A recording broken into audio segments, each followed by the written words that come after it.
হরে কৃষ্ণ বন্ধুরা, আপনারা দেখছেন পূর্ণ ব্রহ্মজ্ঞান ইউটিউব চ্যানেল। আমি চন্দন মুখার্জি আপনাদের সঙ্গে। আজকে আমরা যে বিষয় নিয়ে আলোচনা করবো, আশা করি সবাই থাম্বনেল টাইটেল দেখেই বুঝতে পেরে গেছেন আজকের আলোচনার বিষয়টা কি। হ্যাঁ বন্ধুরা, ঠিকই দেখেছেন আপনারা। আজকের আলোচনার বিষয় হলো মকর রাশির ঘরে বুধ গ্রহটি যদি থাকে তাহলে আপনারা কি ধরনের ফলাফল পেতে পারেন বা পেয়ে থাকেন। ছোট ভিডিওটাকে বিনা স্কিপ করে যারাই ধৈর্য সহকারে শেষ অবধি দেখতে পারবেন তারাই কিন্তু ফুল ইনফরমেশন পাবেন, নচেত কিন্তু নয়। চলুন শুরু করা যাক।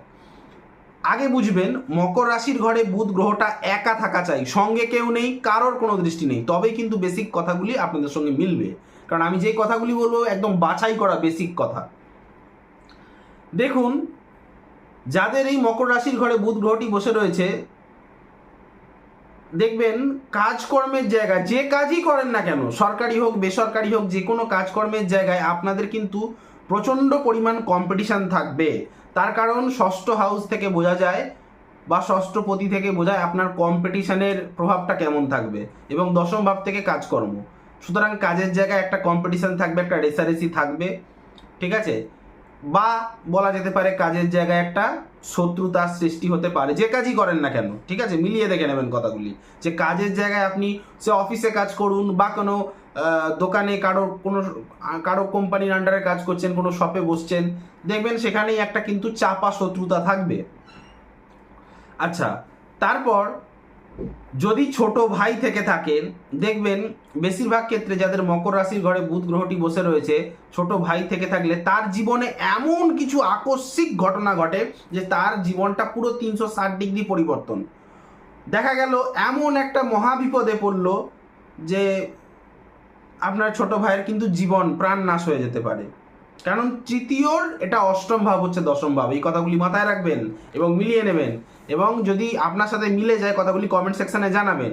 দেখুন, মকর রাশির ঘরে যখন বুধ গ্রহ যায় না, এখানে কিন্তু ম্যাচিওর বুধ, এখানে প্রচণ্ড সাবধানী বুধ, এখানে বুধ নিজের ব্যাপারে গোপনীয়তা বজায় করে কথা বলতে পারে, কূটনৈতিক বুদ্ধি সম্পন্ন বুধ। মানে আমি বলছি না যে ভিলেন, আমি বলছি এখানে কিন্তু অনেক সে ভেবে চিনতে, মানে একদম পাকাপোক্ত খিলাড়ি। মকর রাশির ঘর মানে দক্ষ জায়গা, সেখানে কিন্তু 1 ইঞ্চি জমি ছাড়বে না, না বুধ না শনি, এটা শনির ক্ষেত্র। ওখানে কোনো ইমোশন চলে না, খালি সিরিয়াস, খালি কাজ। এরা দেখবেন প্রচণ্ড মানে কাজপটু হয়, হ্যাঁ, এবং কি বলবো, প্রচণ্ড হিসাবি।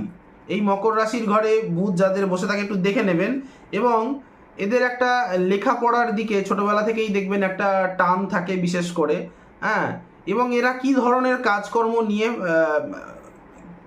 কি ধরনের কাজকর্মে এরা বেশিরভাগ যুক্ত থাকে জানেন তো? যে কোনো এজেন্সি রিলেটেড ওয়ার্ক, ঠিক আছে, যে কোনো কন্ডাক্টর লাইন, যাকে বলা হয় রোড কন্ডাক্টর, ব্রিজ কন্ডাক্টর, বিভিন্ন রকম কন্ডাক্টরি লাইন যেগুলি আছে, হ্যাঁ, বিল্ডিং বানানোর ঠিকাদার, এই ধরনের কাজকর্ম, বা যেগুলি আমরা মানে লেবার মজদুরির কাজ, এইসব মজদুরির কাজও কিন্তু এরা ভালো করে। তবে এই যাদের দশম ঘরে বুধ গ্রহটি রয়েছে, এরা কাজ করতে ভালোবাসে, ফাঁকিবাজি, মানে একটা কথাই আমি বলছি, ফাঁকিবাজি কথাটা বলবো না, কাজ কিন্তু এরা করতে ভালোবাসে, কাজ পাগল। কিন্তু আমি দেখেছি এই যাদের মকর রাশির ঘরে বুধ গ্রহটি বসে থাকে, শারীরিক পরিশ্রমের থেকে বুদ্ধির দ্বারা উপার্জন করতে এরা কিন্তু বেশি পছন্দ করে।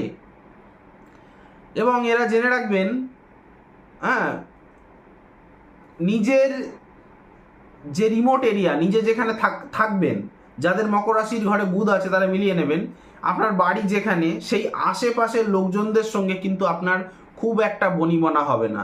ছোট ভাই যদি থেকে থাকে মিলিয়ে নেবেন, ছোট ভাই বোনের সঙ্গে কিন্তু আপনার ব্যবহার খুব একটা ভালো নয়। এই কথাগুলি মিলিয়ে নেবেন। ভিডিওটা ভালো লাগতে শুরু করে থাকলে লাইক করবেন, কমেন্ট করবেন, বেশি বেশি করে শেয়ার করবেন। চ্যানেলটিতে নতুন হয়ে থাকলে সাবস্ক্রাইব বাটনটাতে প্রেস করে নোটিফিকেশানে গিয়ে অলে গিয়ে অন দেওয়াবেন, যার ফলে আমার তৈরি ভিডিও বেরোতেই সবার প্রথম আপনারা পাবেন, ঠিক আছে।